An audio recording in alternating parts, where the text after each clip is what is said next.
Coach, just give me a quick 3 count. Make sure we can hear you. 1, 2, 3, testing. Okay. JJ, you're up.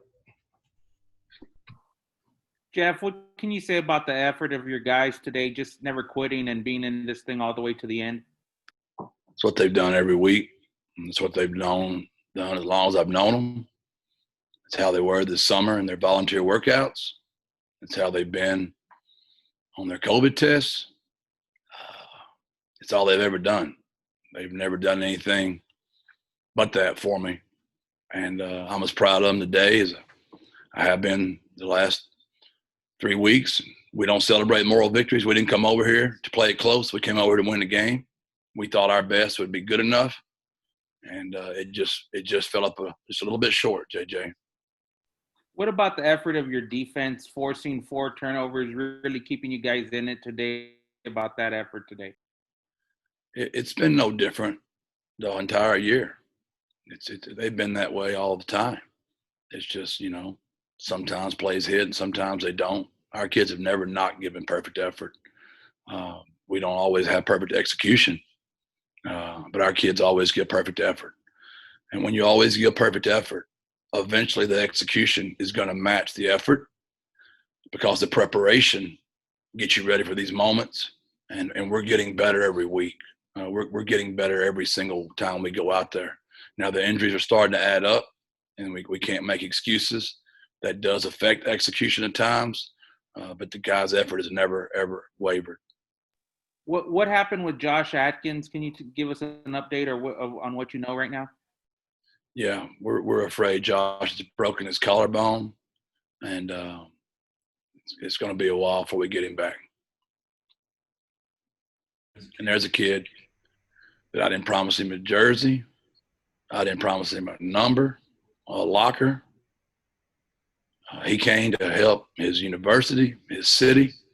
He believed in me and our coaching staff. And he just wanted to come home and help. And on his very first start, on the very first play, he breaks his collarbone. There's not a better human. Him and Frank Harris are two of good of humans you'll ever meet, as also Lowell and Jojo. Okay, Greg. Jeff, it seemed like Jojo was pretty effective on his first series coming in, but then kind of started to struggle from there and couldn't connect the same way. Did they make some adjustments, or what did you see from him overall? No, it's just tough. You can imagine how many reps Jojo got this week when we're trying to get Josh ready on such a short notice. That's not on Jojo.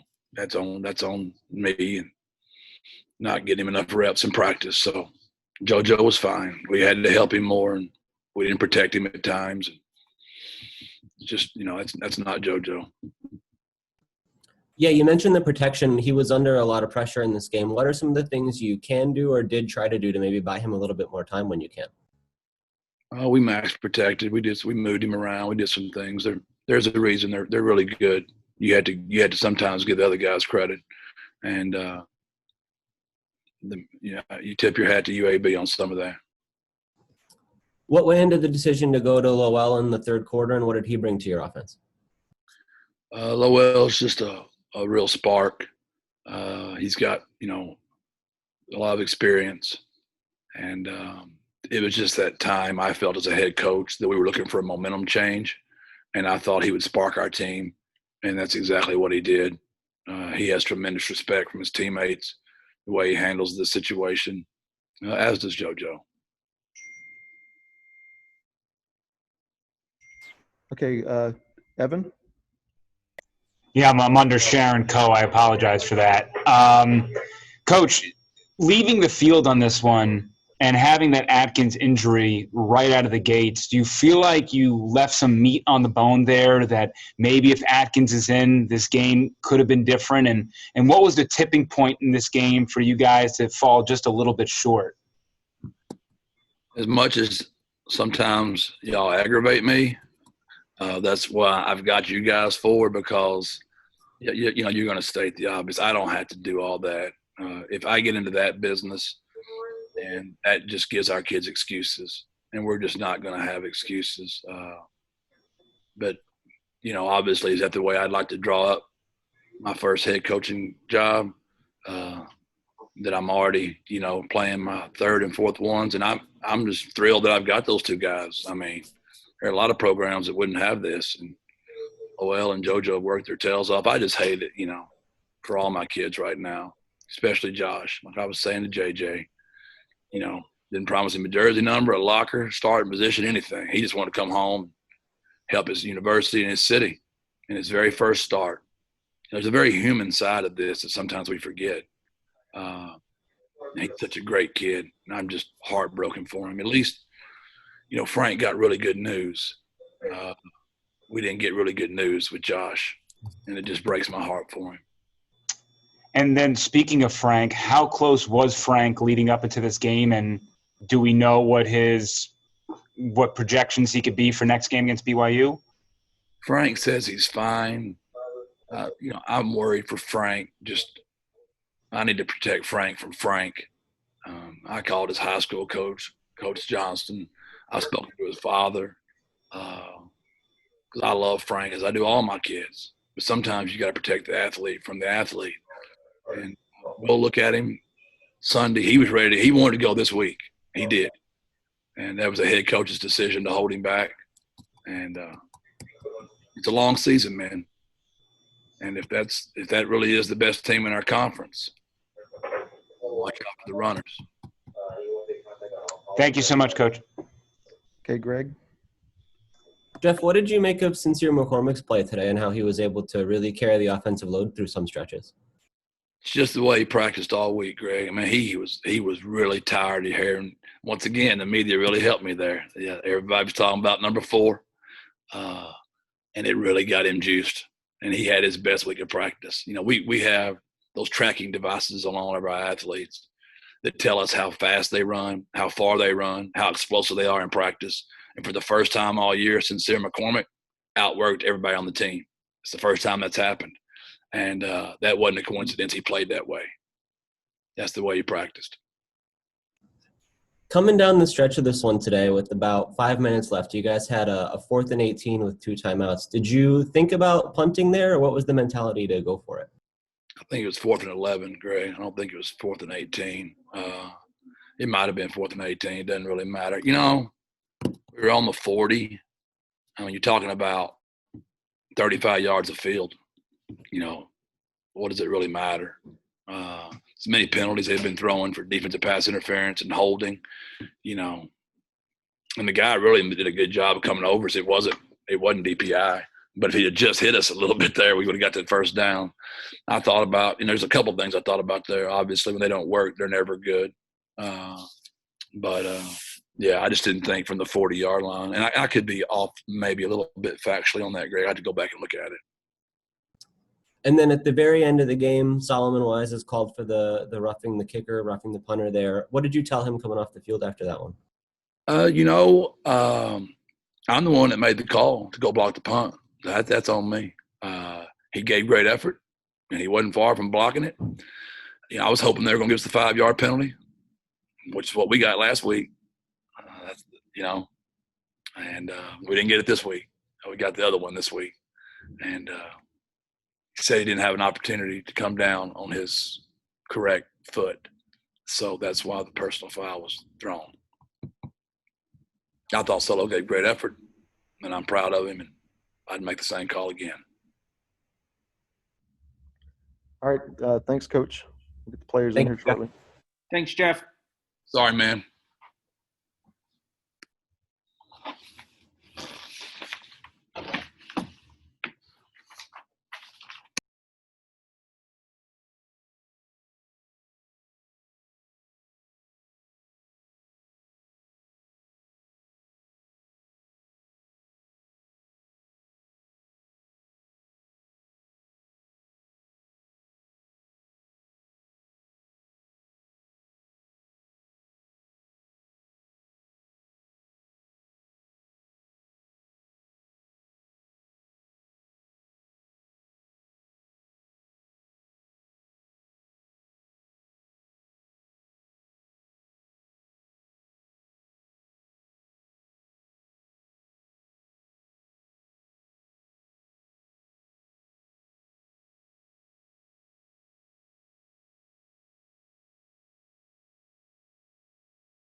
if you want to center yourself, maybe scoot up just a little bit so they can hear it. Here's it.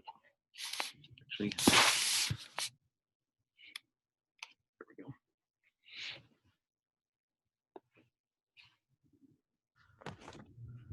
go. Okay, take questions for Trevor Harmonson. JJ, you're up first. Hey, Trevor, thanks for joining us. What was the mood like in the locker room there after the game? Well, of course, we all wanted to win, but I feel like we executed on defense. We did what our coach asked us to do at the end of the day. What was it like going against that offense? You guys seemed like you were pretty dialed in throughout the day. Yeah, we came in with a game plan, with a perfect game plan, and we just tried to focus on doing what our coach told us to do all week during practice. Greg?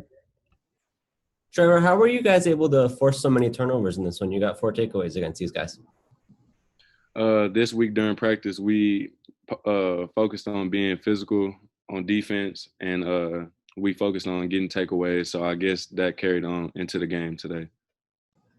Did you think some of the pressure you were able to get up front, especially, helped generate some of those interceptions? How'd you feel about the way you got after the quarterback? For sure, our defensive line was very aggressive, and again, that's what we practiced on all week during practice, and it translated during the game. What was the challenge like as the game went on of trying to slow them down? I know you guys were out there for a while, and they were really kind of grinding away to try to run out the clock. How difficult was that down the stretch? Well, we just needed to get them the third down. Once we got them the third down, forced them to put the ball in the air, it's a done game then. Okay, Evan? Got to unmute myself here. Just what are some of the thoughts after leaving the field there at UAB? I know Coach just mentioned you guys aren't in the business of moral victories, but this was a fairly impressive performance from you guys, especially considering 21-point underdogs.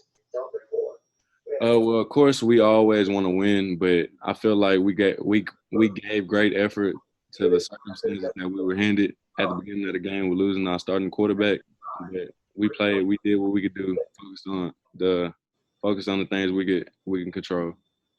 And did you feel a little bit of I don't want to say confidence, but everybody sort of picked UAB as the preseason favorites in Conference USA. So to take that squad up to the final seconds there, we don't know what would have happened if that penalty was just a 5-yarder. But just what does that mean moving forward as you got some more tough matchups to go? We just need to focus on doing what we coached during practice and execute it to the way that our coach want us to. So I guess that's it. Thank you. Okay, Greg? Trevor, when Josh goes down really on the first play from scrimmage, what's the vibe like on the sideline for you guys? Get Jojo going. Just get him in there and get him warm and do what our coach asked him to do. Does that change the mentality on the defense at all, just to know that maybe the offense is kind of being an uphill battle with some of the stuff that they're not as familiar with? Not at all. I feel like the defense just focused on our game plan and let the offense handle what they're supposed to be doing. Okay, JJ, you want to wrap this up? Trevor, on your interception, can you just run us through that play and what you saw and then what happened? I felt like our defensive line gave a good pressure to force him to throw the ball earlier than he wanted to. And once I seen him look back my way, I knew to flip my hips and get prepared to catch the ball, make an interception. And then just overall, the defense, I would assume this is kind of y'all's best performance so far this season. Do you feel like the defense is improving every week as you guys go along here? Every week, yes, we're improving. We're improving a lot. All right, thanks, All right. Trevor. Thanks, Trevor. We'll get Sincere in here shortly.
Let's see. Is that centered on the?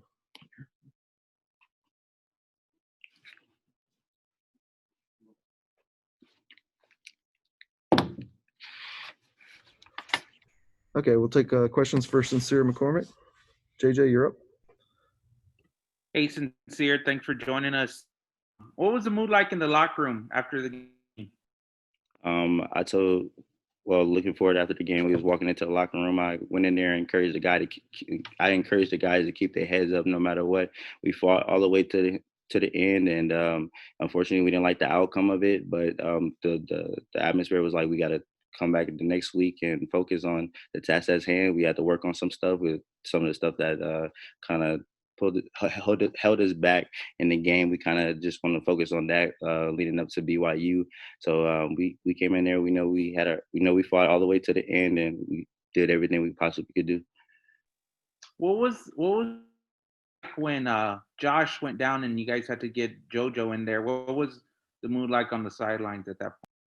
We knew that, Jojo been behind him and, learning the playbook just as Josh has. And we knew we had to encourage him to do everything he could possibly do. Jojo, he did everything he could do. He came out there, did the best he possibly could do. We was encouraging him through the whole entire time from the time he was in to the time he got out. Greg? Sincere, how much did the game plan change when Jojo went in? Was it kind of different from what you had worked on or talked about during the week? No, he came in and we continued the same playbook we already had looking forward. Came in with, so when we came into the game, we was still sticking with the same game plan. Jojo just fit the playbook, so he was just the next man up. Did you get a chance to talk to Josh either at halftime or after the game or at any point? Do you know how he's feeling? I don't even mean physically, but just like this is a tough break for him to get the start and then go out on the first play. How's he handling it from what you've seen? From what I've seen, he's handling it like a man should handle it. He's going to encourage his brothers. He's going to continue to fight. Unfortunately, the first play had happened. He went down. He was trying to, still encourage.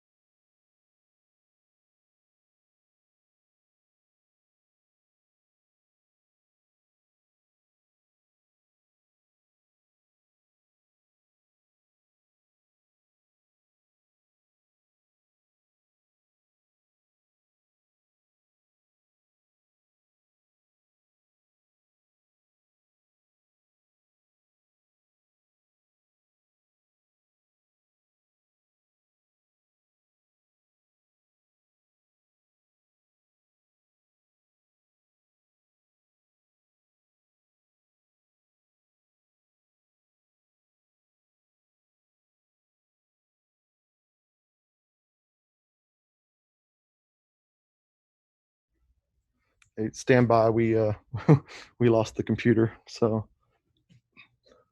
we're getting it back up here shortly. And continue to keep fighting and get in tune with the playbook. He was doing everything he could possibly do out there, and like I said, unfortunately for him to go down, he still kept fighting. You had a really productive game individually. What were the keys for you overall? Stick to what we've been practicing on. Everything we've been coached to do it was out there. Studying the film and just understanding the plays and understanding the defense of what they was going to do for us, and allowing my offensive line to open up big holes. This is something that we've constantly been practicing over and over again. So when it happened, we wasn't shocked. We kept pushing on.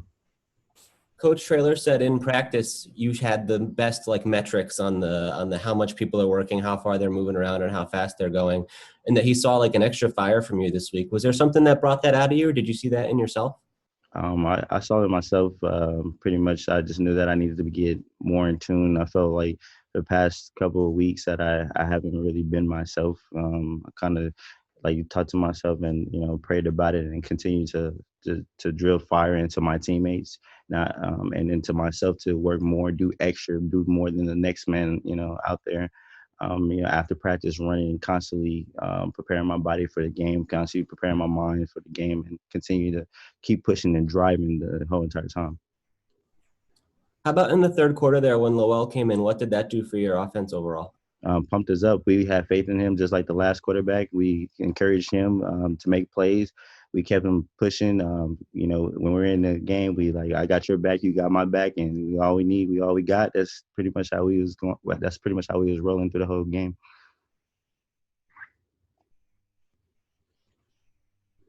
Anything else for Sincere?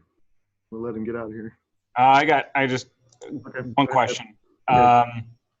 Sincere, with we don't know what's going to happen with Frank next week. We hear he's close, but it's becoming very obvious that with at least Atkins down and with the quarterback questions, you are going to have to take that leadership role, and you are going to be a main focus for a lot of defenses now, more than I think in times past if Frank isn't out there. Just how much do you – sorry, we got scanners behind us. How much do you relish in that role to be the leader and sort of have to put the team on your back a little bit? I'm willing to take the role. I'm willing to encourage my teammates. I'm willing to do everything that needs to be done and possibly be done. I'm constantly out there on their heads about, tracks and fits and, encouraging my wideouts, letting them know that let's next play mentality to continue fighting and continue pushing no matter what. Being able to step up and, take that role is a major key in football, in the game of football. Thank you so much. Appreciate it. All right. Thanks, everyone. Appreciate it. Thank you. Jeff.